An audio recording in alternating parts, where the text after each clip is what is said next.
it's for everyone. So creativity is for everyone. And the themes are decided by the global chapter. So this theme is decided by Helsinki. Am I saying that right? And it's compassion. And I loved the theme. Some themes are more كده challenging to find a speaker for. But أول ما I read compassion, I immediately thought of Assia, my go-to person in this arena. And before jumping into that, let's start by thanking the ايش صار في الصوت يا داود؟ حاسة كده فجأة صوتي كبر. The global sponsors. So how does Creative Mornings happen every month? By the partners. We have global sponsors اللي هم Adobe, WordPress, Wix, and Shutterstock and MailChimp. And local sponsors, the amazing Nestle. Let's give them a hand of applause. They're the first people really to believe in us. And a hand of applause for Diarakum, Rosso Pomodoro, and the team. And we have Hal Inc., who dress our female speakers and myself. This is from Hal, and Assia, the beautiful Assia, is wearing a Hal برضو. And they're also a very يعني كده big supportive partner. We also have a new partner, Rand Insurance Agency. And today's partners for today's event is Cookie Bites. And did you see the cute messages? The hearts, they're so adorable. And who else? The filter, حق Snapchat. It's Guzlin Design. And Nawa House, so they sponsored the sign. And this sign and the outside sign by Creative Squad. I also want to thank Dar Al Hikmah Club for helping us with student volunteers. And the amazing Creative Mornings team.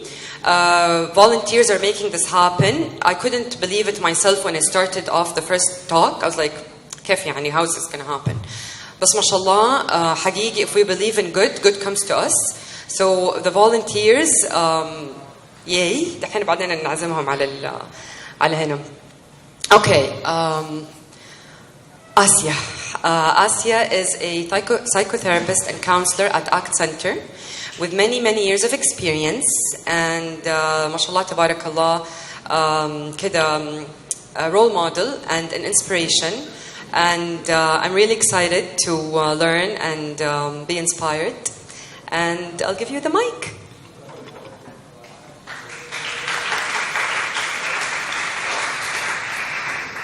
Thanks, Rosanna, for inviting me here. I'm actually very excited to speak to you all. Let's see the vibe in the room. How are we all feeling?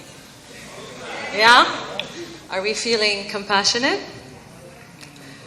Okay, so what does compassion mean? Connection.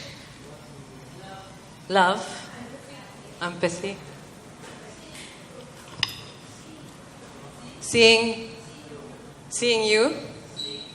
Seeing through. Yeah? Forgiveness. Being there for someone. Empathy. Mindfulness. Kindness.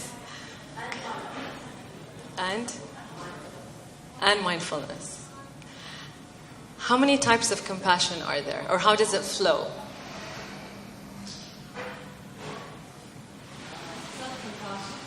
Absolutely. So, compassion for yourself, compassion for others, for your family, yourself. So it actually flows three ways, in the sense that you receive compassion from others, you give compassion to others, and you also give compassion to yourself, or you receive it from yourself. So let's try an exercise. I'd like you to close your eyes and imagine someone that you love, that you care about. Now here today we're going to take risks, we're going to open our hearts. If you cry, if I cry, if we get emotional, it's all good. Because that's the only way we're going to gain anything. So this person that you love has come up to you and says, I have a problem. Can be any kind of problem you imagine. Let's say, for example, someone was so excited, I finally got my driver's license. I took my car out for a drive. I was just coming out of the driveway and I crashed into my neighbor's car. I'm so embarrassed. I don't know how I'm going to look my neighbor in the eye again. I don't want to leave the house. How do you act towards this person that you love? What do you say? What tone of voice do you use? Do you reach out to them? Do you hug them? Just in your mind.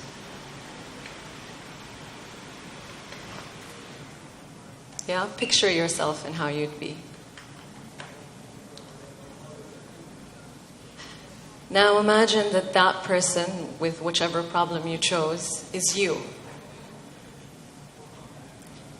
You've crashed into the car or you have that problem. How do you talk to yourself? Do you say the same kind words? Do you show the same love?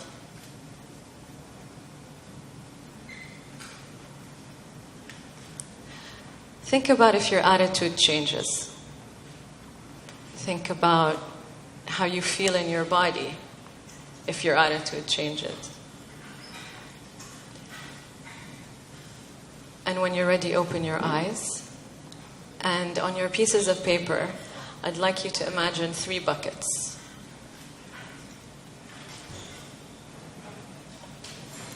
One represents compassion for others.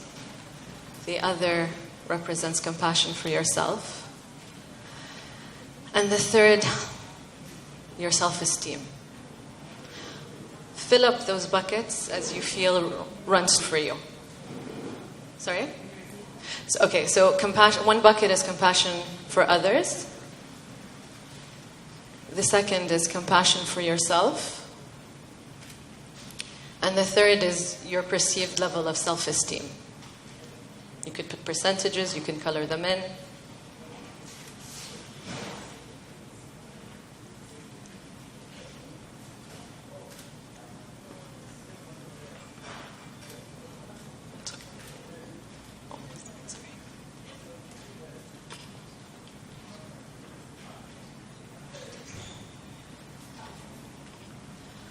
Which bucket was the most full?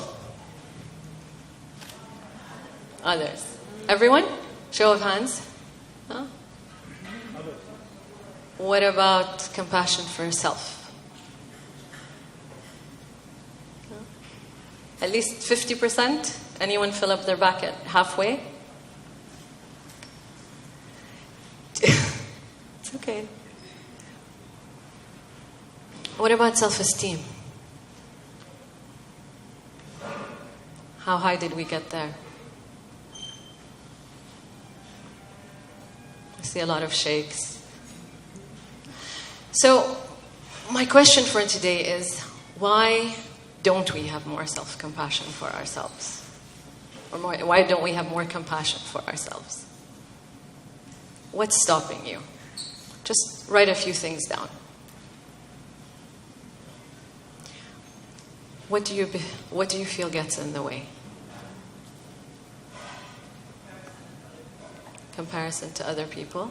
Why do you think you compare yourself to other people?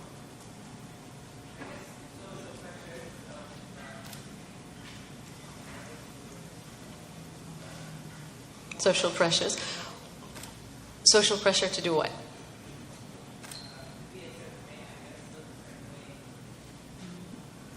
Yeah.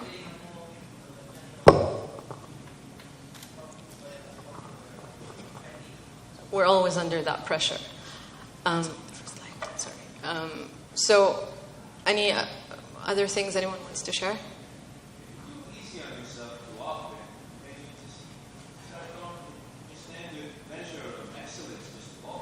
Okay, so it's tough love, tough attitude.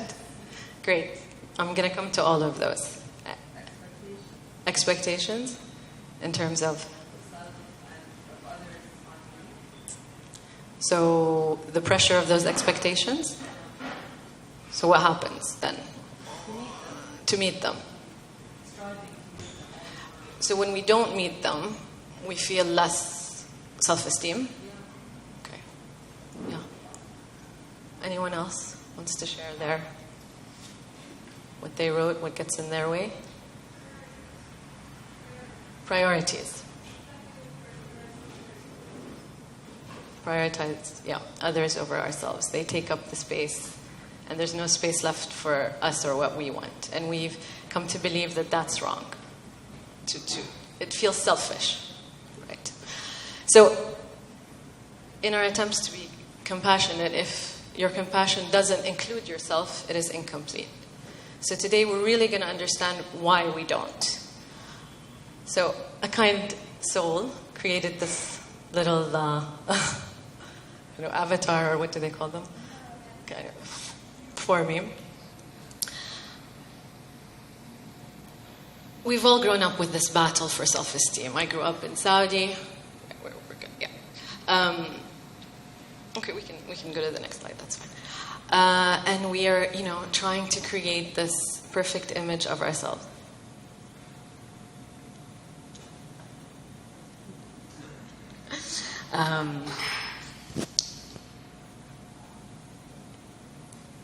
The pressure to be a certain way, the self-esteem battle that we're living. I mean, you just have to open your phone, right? Social media. We live in a narcissistic world because it's based on the belief that we need to be what? Perfect. We need to be beautiful. We need to be thin. We need to be attractive. We need to be smart. It's hard. Who finds it hard? I find it hard.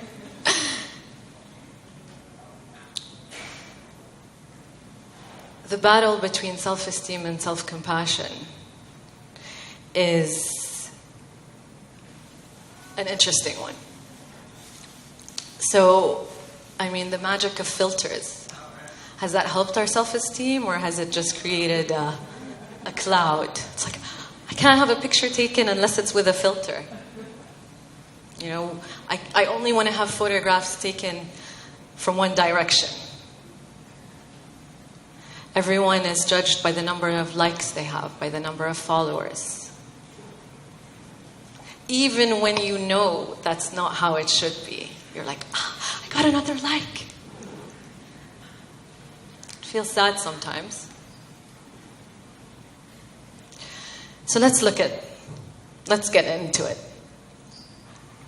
How are we motivated? You brought up that point of tough love,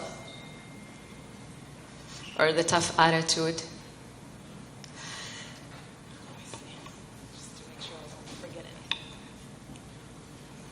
We believe that if we're allowed to make mistakes, we'll make more. Right? If I don't take care of myself, if I don't look beautiful, no one will love me. If I'm not smart, I won't get the job that I want. No one will be my friend. If I'm funny, if I'm not funny, or if I'm too funny, it's all external judgments. And that cycle goes round and round and round in our head. So, who helps us? Do you all have an inner voice? An inner critic? That kind of keeps us in check? So I'm going to introduce you to mine. My inner policeman. And they're there, kind of saying, I'll protect you. I'll save you from all the difficult, painful feelings. So in fact, my inner critic said, don't go do that speech. Don't talk don't talk in front of all those people. You need to work hard. And if you don't, you'll be embarrassed. You'll be shamed. I thought of so many reasons last night why I didn't want to come. Was I going to remember what I wanted to say? But the self-compassion part brought me here, which we'll go into. So some of the things that, don't be lazy, work harder. Everyone will do better than you. Shame.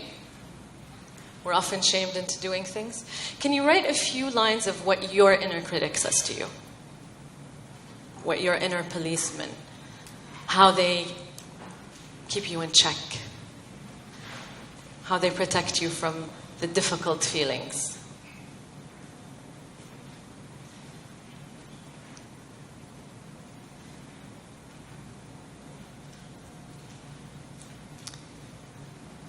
How they motivate us.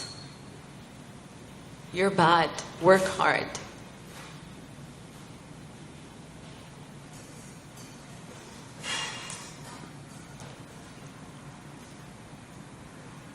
You'll only be accepted if you're a certain way. You have to wear the latest accessory. You have to have the latest shoes. That person over there has a nicer hairstyle than you. They have cooler things. And then what happens? Technically, it was put in place when we were very young to protect us. Rosanna sent me the speaker's packet for today. And it says, be vulnerable. Share something. So one of the things my inner critic has done, and it's a big secret, is I've never watched my wedding video. I just don't like seeing myself on video. There's nothing I'm going to gain or lose from doing that, but it still stopped me. So even the fact of being filmed today was tough. But, we just have to face it and learn. And it's self-compassion that drives us. So, do you believe the inner critic works? Who thinks it does? Raise your hand. Works both ways? Can anyone say a little bit more of how you think it works?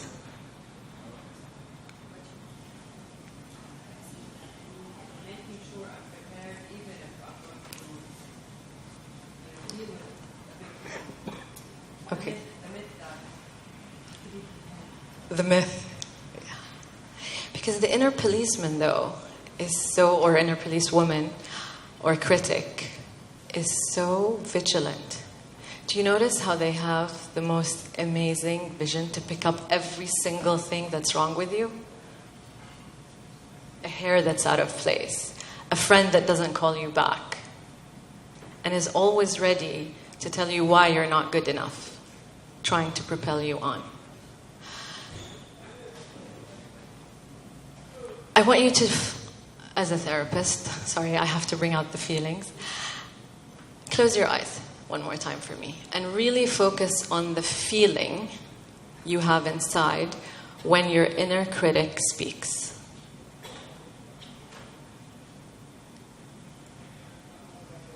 Now the feeling can be anywhere in your body.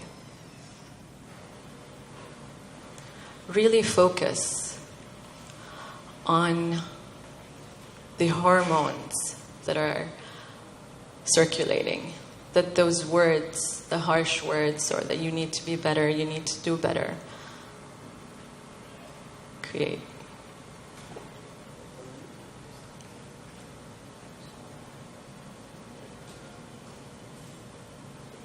Does anyone feel good?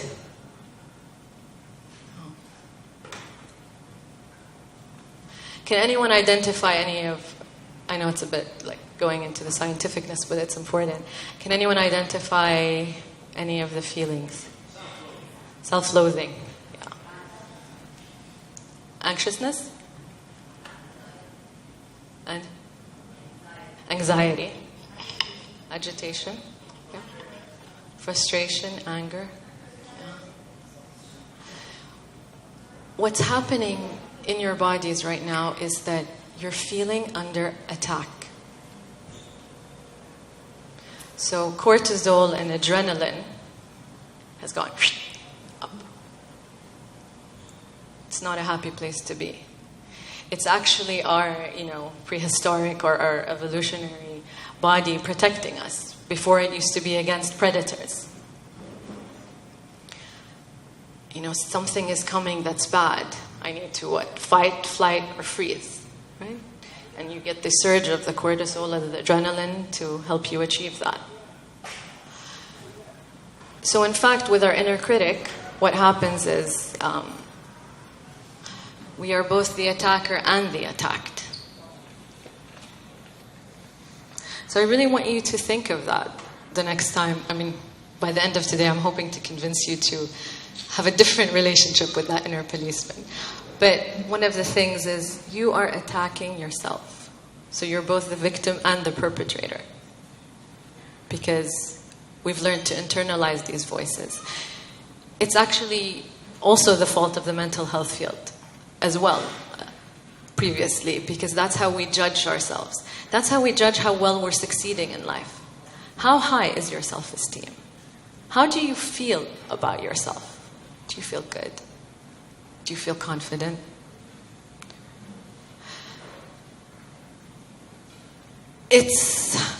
Maybe we can go to the next slide, sorry.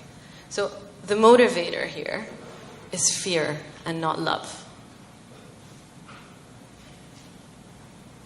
But we want to switch that around. Because being fearful all the time. Who has physical pain in their body? Neck pain, shoulder pain, back pain. Tingling in different places sometimes. Trouble sleeping. That's all because of the inner critic and the stress that we put ourselves in and this pressure to perform. Because we're fearful. Sometimes we're fearful to go to work, to present, to say, to call a friend out and ask them to go for coffee. What if they say no? So in fact, we're fearful and we're running away from difficult feelings. We're trying to always be happy. We're trying to, the difficult feelings in life have grown and become like this monster that we need to, run away from. And the more you run away from it, the bigger and the scarier it gets.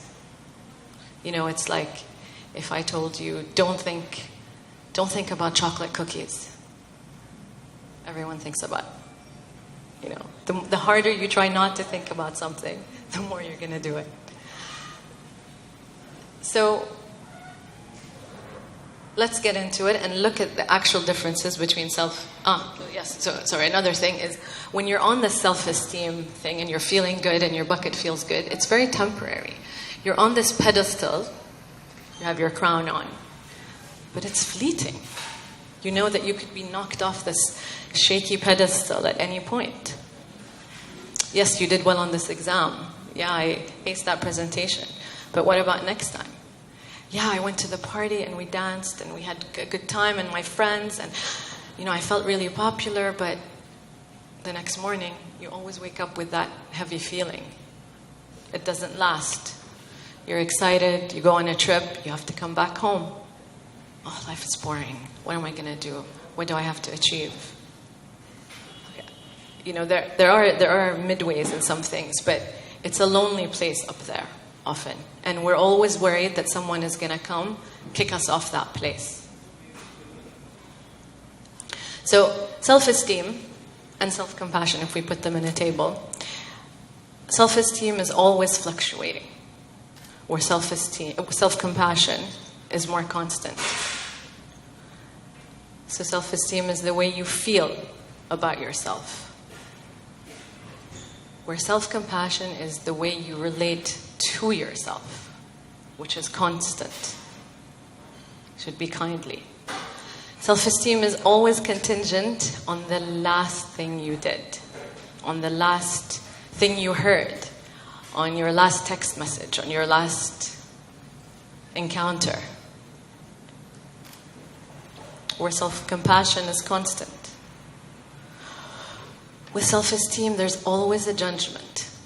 We've been taught that it's this race and we need to win. Self-esteem comes from a global evaluation of self-worth. So we're either feeling up or down or in between or trying to get back up but not accepting feeling down. Self-esteem says, how am I different? How am I more special than you?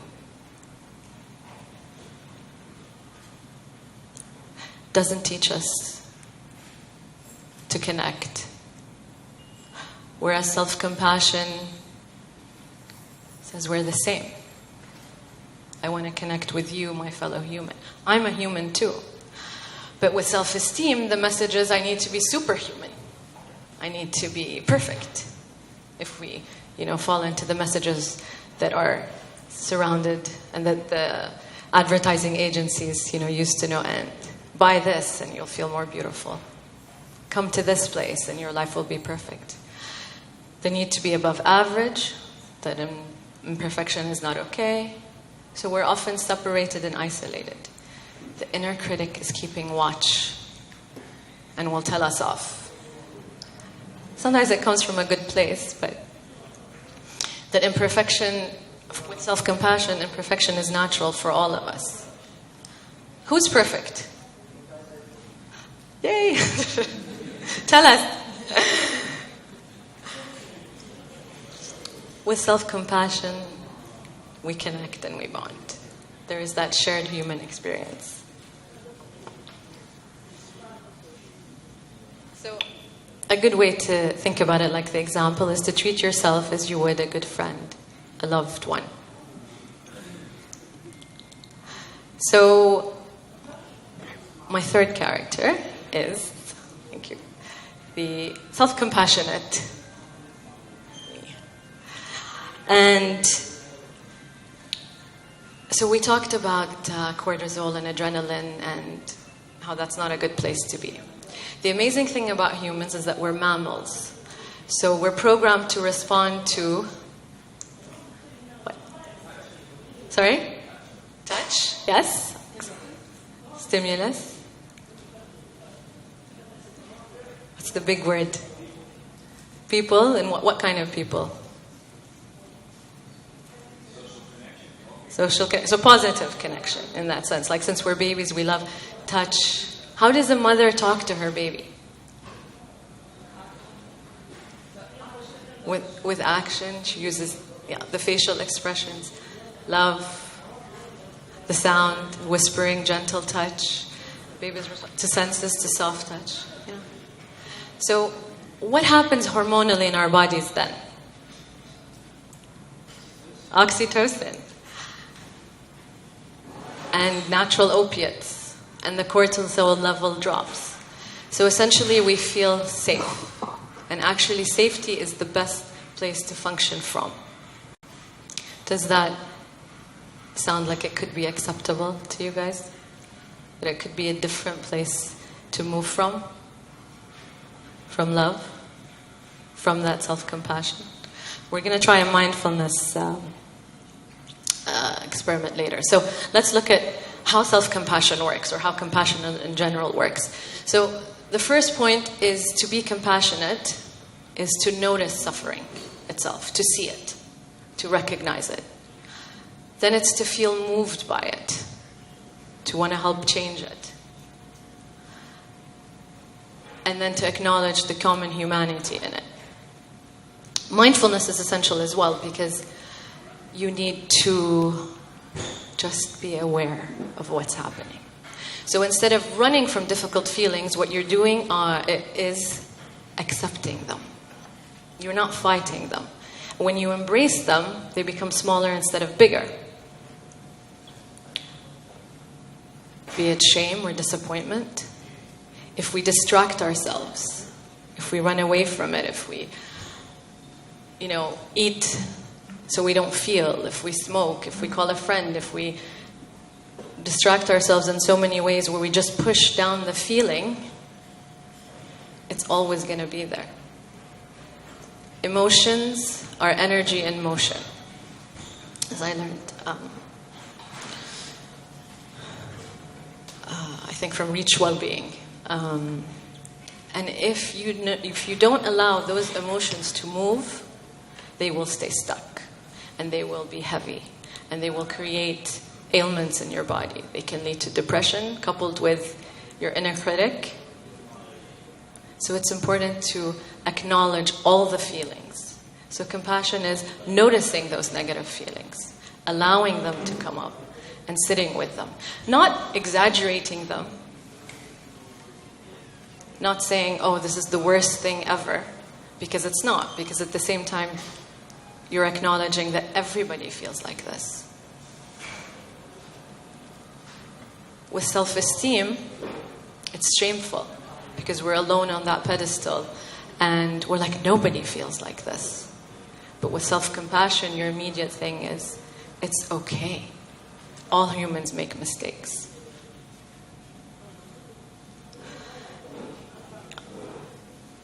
So I think someone brought up the point of self-compassion. If I'm self-compassionate, it will feel like self-pity. It will feel like I'm being narcissistic. But it's not. It will feel self-indulgent. So an important thing is, so let's say, for example, someone's like, if I allow myself self-compassion, and that means that when I feel bad, I'm going to go home and I'm going to, smoke a packet of cigarettes or eat a tub of ice cream. And I'm going to lie on my couch and watch, a marathon of series. But that's not self-compassion. Because self-compassion acknowledges that you need to do what's best for you because you love yourself. So you want ultimate health and happiness. The self-esteem person would beat yourself up about it. But with the compassion itself, it's okay to feel bad. So you're not running away from it and you need to use a vice or whatever method to escape it. It's not harmful. It's not shameful. It's not conditional. Because if you remember, self-esteem is always conditional on you performing a certain way, on you being a certain way. But with self-compassion, you'll fill yourselves with the positive feelings. And that should enable you to achieve what you want. The goal is to achieve. And there's no denial. Because we spend so much time in denial. Negative feelings are so scary. We're always trying to escape them. I mean, I know I am. Is there anyone who faces up to their difficult feelings often? No.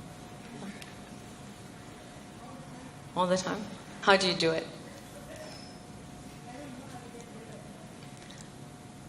But are you trying to get rid of them, or do you kind of...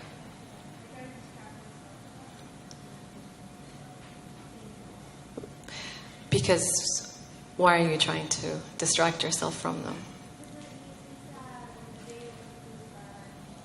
Exactly. So you're fearful of those emotions.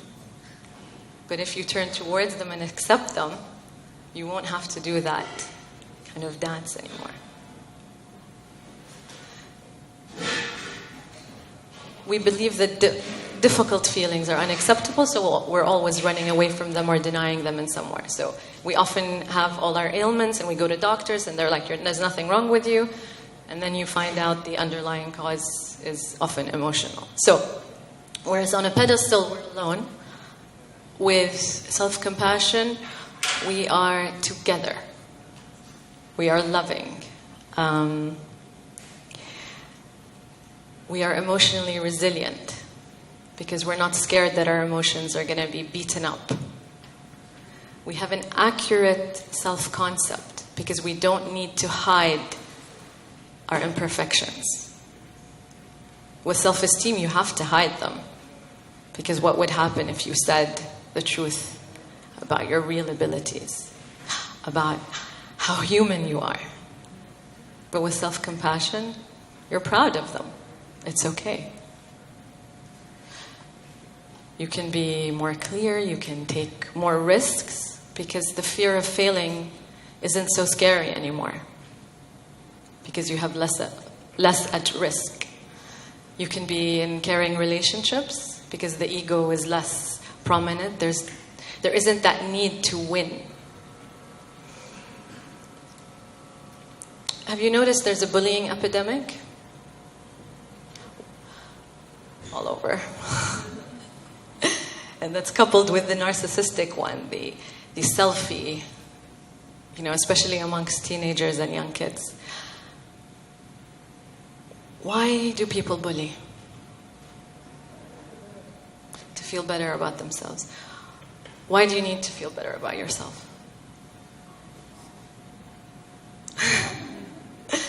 Why do we need to feel better about ourselves? Pain. Insecurities. So it's this vicious cycle. This, expectation from everyone around, and then, internal critic to be perfect. We fail that way. We're up on this pedestal. We know we can't stay there. We don't want anyone to catch up with us. So we bully them. So we can feel a bit higher. So we can feel better. You'll often notice when someone has to perform, they might, go and look at what other people do. How did they perform? Am I going to be better? Did they make mistakes? Oh, I hope they made mistakes so that my mistakes won't seem so bad. But that's not out of love. That's out of fear.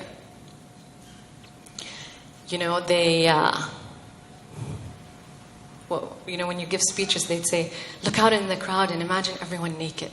So that you're not, the old tips. And that was so that you would feel, you could imagine them feeling shamed and you're in this position of power. But with self-compassion, there's that you're always trying to be better. But with self-compassion, you're just trying to be, exactly, you don't care. You're just trying to be the same. You're finding a reason to connect and to love. And so we can all feel better. How do we accept criticism from others? Badly. If someone says, oh, why did you wear that today? Why did you come so early?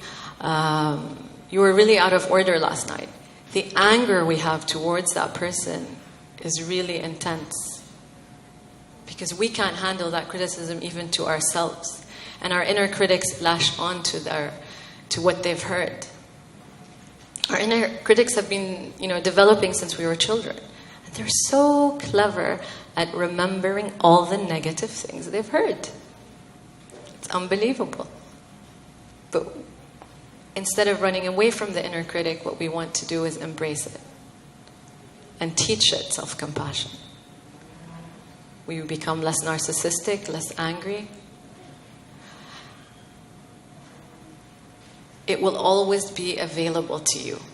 Whereas high self-esteem or self-esteem bucket, we can't depend on it. Sometimes in our most desperate moments, we're like, I need to feel good.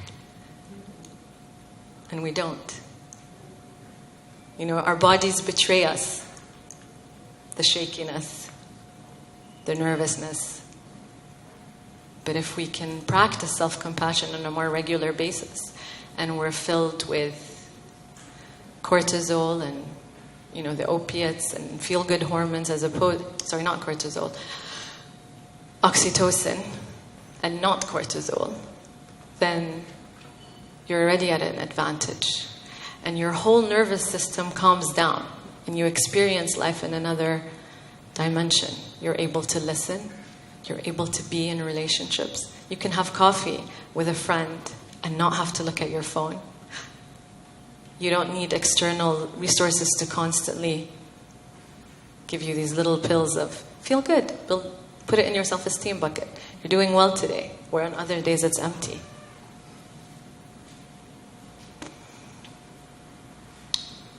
I ask you to turn back to your papers and write one thing, one goal that you could do to be more self-compassionate, to be more compassionate towards yourself. Something that's maybe you came up with after hearing me speak that might make sense to you. Maybe think about an area where you feel you need it.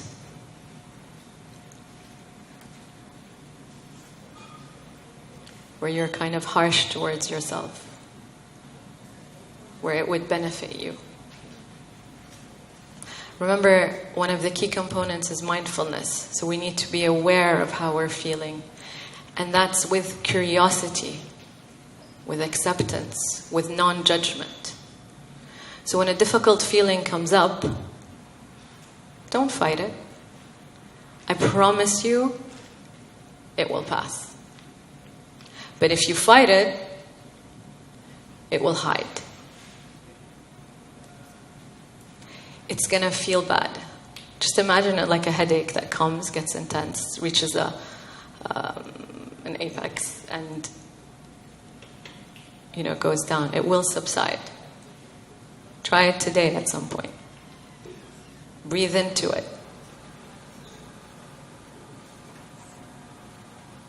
It's difficult, and no one's saying that any of this is easy. It takes training. We've lived our whole lives in the self-esteem game.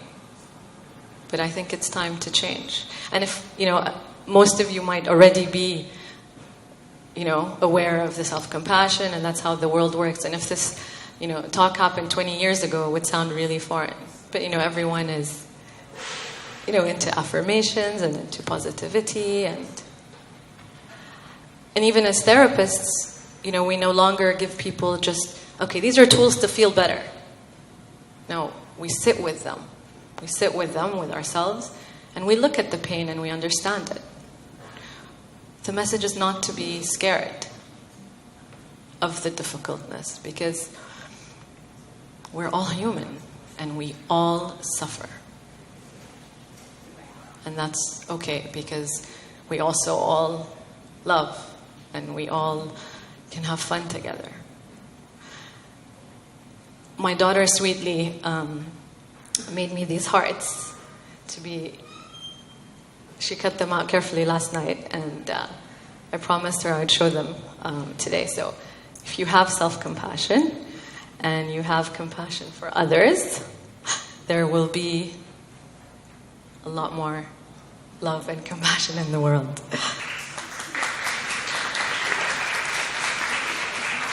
So that was her great input. So just before we do questions and answers, I'd like to, if you permit me, take you through a kind of a loving kindness mini meditation. So if you put down everything you have, uncross your legs and feet, arms and feet, legs, and just get into a comfortable posture. Close your eyes.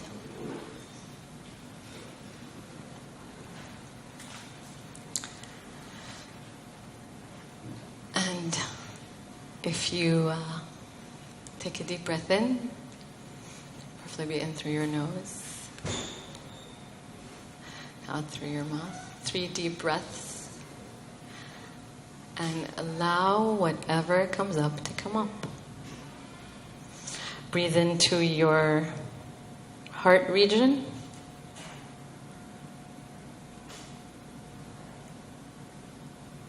Taking nice deep breaths in to the heart. If it helps, you can give your breath a color. You could breathe in a beautiful white or blue light. And just allow all your body to kind of relax.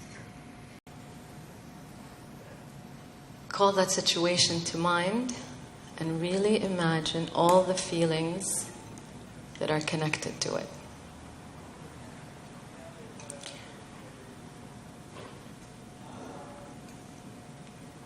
See if you can feel all this stress, all the tension in your body. And now with the mindless attitude, acknowledge it. Recognize it. This is suffering. This hurts. This doesn't feel good.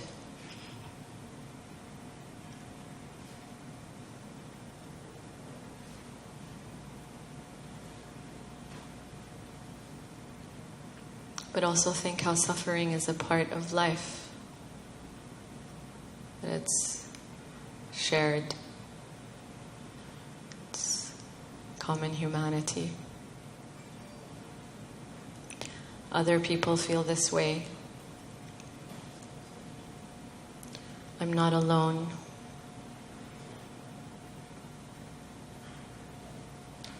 We all struggle in our lives. And recall that every living being wants to live peacefully and happily. Connect with that deep wish.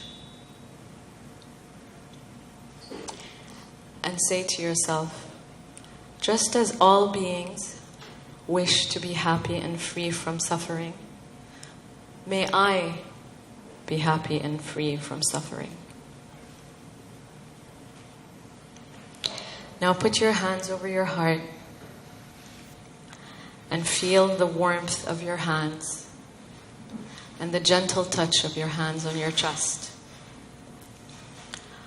Or you could use any sense of touch that makes you feel comfortable. But feel the goodwill and the love in your heart. And keep practicing loving kindness to yourself. May I be kind to myself. Ask yourself, what do you really need to hear right now? What words of love and encouragement? May I give myself the compassion that I need. May I learn to accept myself as I am.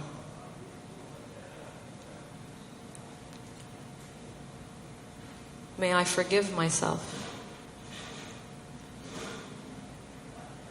May I be strong.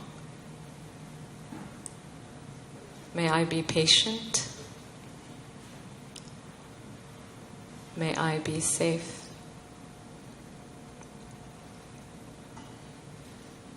May I be happy. May I be healthy. May I live with ease. Just as all beings wish to be happy and free from suffering, may they be happy and free from suffering. May I be free from suffering and filled with love.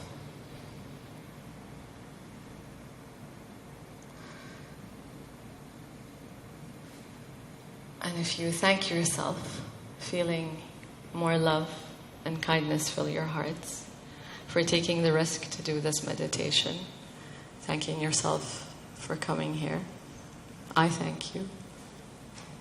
And whenever you're ready, open your eyes. I'd like to end with a final quote. The time will come when with elation you will greet yourself arriving at your own door, in your own mirror, and will smile at the other's welcome. Thank you.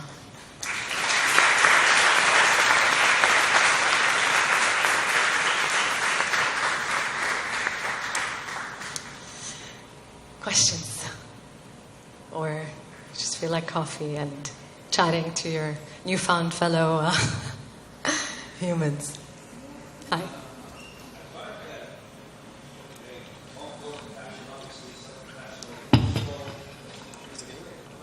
Thank you. Yeah, no, it's been better.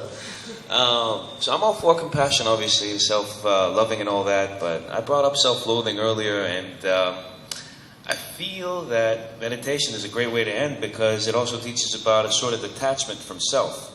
And a tool I use that I find really, really good is to imagine, like in that Michael Jackson movie, Moonwalker, yourself really as a 4-year-old. Yeah. And talk to that 4-year-old inside of you as you would to yourself. But always remember that 4-year-old, we're all children inside, trapped in bodies of adults. But with that, I also talked about tough love. And the 3-to-1 rule says that for every one criticism, you got to remember 3 good things about you. And it's the same about all relationships, right? And constructive criticism, which brings me to your point about living in a safe environment. We're very social people.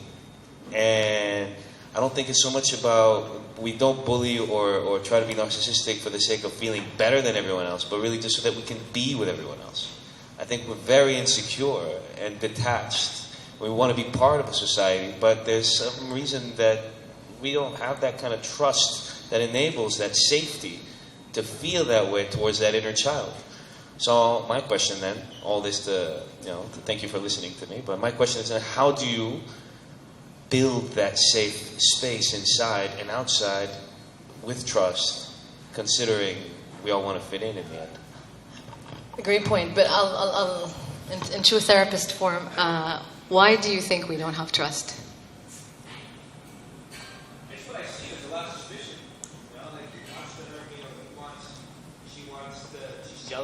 She's jealous of my new bag, or he doesn't like, he wants my car or my position, or maybe it's just an idea of resentment because I want to have fun with you, but I'm not with you. FOMO. But I don't know. I just feel. But where does that come from? The criticism I hear around. Yeah, but it comes from you said people feel insecure. They need to put each other down. They're jealous because they need to feel better than you. Or they feel insecure, so their self-esteem is low. Yeah. So that goes down to, because we're so harsh, there's too much harshness and criticism, so we feel bad. So you're in fact reaching out to your friends because you are isolated. And even when you're there, everyone's sitting around now, and it's even worse because everyone is on their phones, and they're not connecting even with each other. They're trying to connect with the person that's not there. So I can be here with you, but I'm also here with them, and I'm also here with them. But if you go from a place of love and connectedness, if you go out and you have a genuine encounter that's not contingent on how you look or how you act or how you behave or what you have, if the whole kind of concept of the need to have this high self-esteem all the time, or at least appear to, even when you don't, then it's a different way of relating altogether. But thank you for your comments. They're very valid. Hi.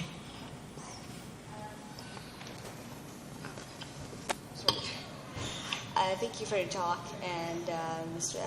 Assia. And I would like to ask two questions, Sure. if I can say. You asked us to write something that acknowledge our feelings when we feel scared or when we feel like we're being judged. Mm-hmm. And you said that you haven't seen your wedding video. Yeah. And I wrote, why not? That's the question I ask for myself when I feel scared, mm-hmm. or I feel like I should back up and be like others and not to stand up for myself or define the feelings that I see in myself. Mm-hmm. So I would like to ask this question, why not? Why you haven't seen the video? Exactly for the inner, the reasons, the inner policeman. I'm going to do it. That's my intention. I was just too scared, just to see myself from all angles, to put myself under my own. My self-critic is actually, quite harsh, and I know that that's her voice. So I kind of didn't want to put myself through those and have to face the difficult feelings of her criticism or analysis or perfectionism. I mean, it's been 10 years, so, and I'm in a much better place to be able to watch it with self-compassion and not have to, analyze every detail and take it apart. But that's exactly my argument. It's because we're so scared of what our that harsh voice says. We don't do things. What brought me here today was self-compassion. Otherwise, I would never say yes. Coming and speaking in front of a group that I don't know. Yeah, I do workshops and stuff, but that's a controlled environment. I'm on camera. It will take me another 10 years to watch this video, but. So my other question is, yes. This talk is how to get to self-compassion. But the real question, I think, is how to stay in that level, how to be in self-compassion at all times. It's easy to say, okay, I feel bad about myself because of this and this, and that's okay because everyone feel the same. But how can I keep that feeling every single day and perhaps for the rest of my life? Thank you. That's a really great question, and I think the honest answer has to be we can't. But it's a process, and that's okay. Because we're human and nothing. The perfect answer would be like, yes, well, you have to do, A, B, and C, and you'll feel self-compassion all the time. But when we feel low, even when we try to be self-compassionate and we're like, it's okay, self-compassion doesn't mean we're not going to feel bad. It just means our relationship to feeling bad is different. But, your self-esteem will always kick in. We're human, unless you're going to go live on an island with 5 other people that feel the same as you. But, social detox over a weekend, I bet you would help. Not looking at in magazines so intensely, or, getting together with a group that's, okay, we're all going to get together, and it doesn't matter what anyone wears or makeup or so on, and we're just going to chill and not think about that. Some people choose not to look in mirrors. Whatever it is that it's okay. Some people do exposure therapy or exposure exercises where I think one person did a year of rejection, just put themselves in situations to be rejected. So that feeling of shame and rejection, they just got used to it. It's when we hide away from things that they're really scary. But that was a really important point. Thank you. Okay, last question. Sorry, good morning. Good morning. Somebody else. Okay, thank you so much. That was amazing. My question would be, how do you know it's authentic? Because, I can do it. But it's just that last little bit of... Mindfulness really helps, and the just allowing things to pass through, not being attached.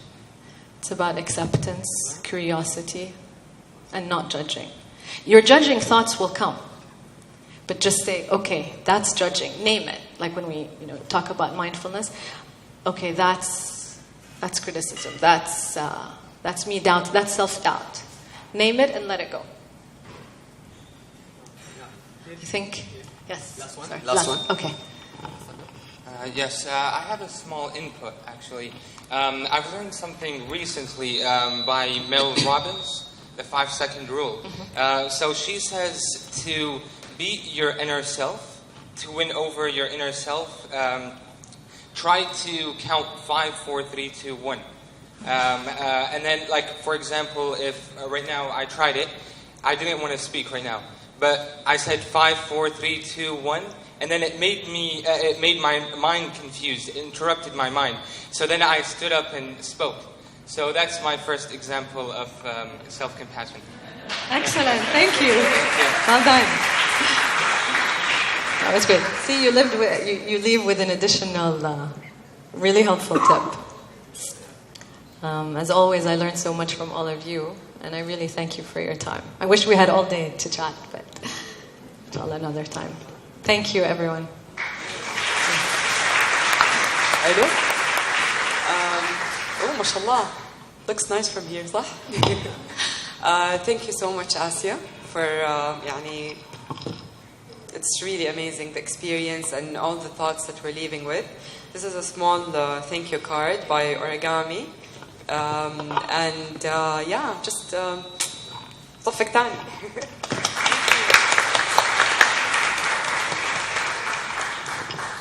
مرة شكرا. So how can they reach you if they had any other questions or acts?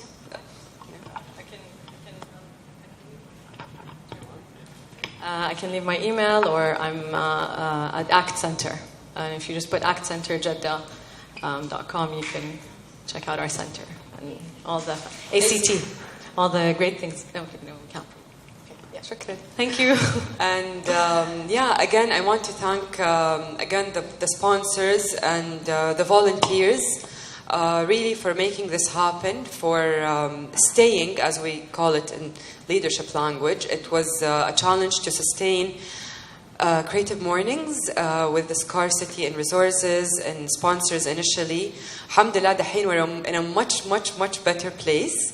And thank you for يعني the community for being compassionate and being patient with us. Inshallah, we're going to have a new venue because mashallah the waiting list this event يعني superseded all the other events. So yeah. حقيقي we don't want to say no to anyone, but as you can see the seats يعني and the place. إن شاء الله النادي الأدبي يعني دون المكان لأنه هناك مكانهم أكبر.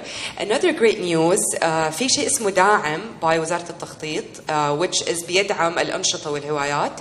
داعم supports the new clubs and hobbies in Jeddah, and they have a goal to reach 450 in 2 years. So please, if you have existing club or hobby يعني group, it would be great to يعني find them and get their support. And it really made me feel better knowing that they're now like a backbone to support because it just feels good to be supported.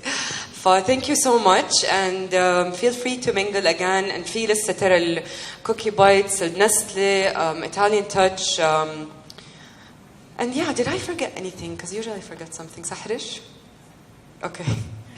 طيب شكرا لكم. شكرا.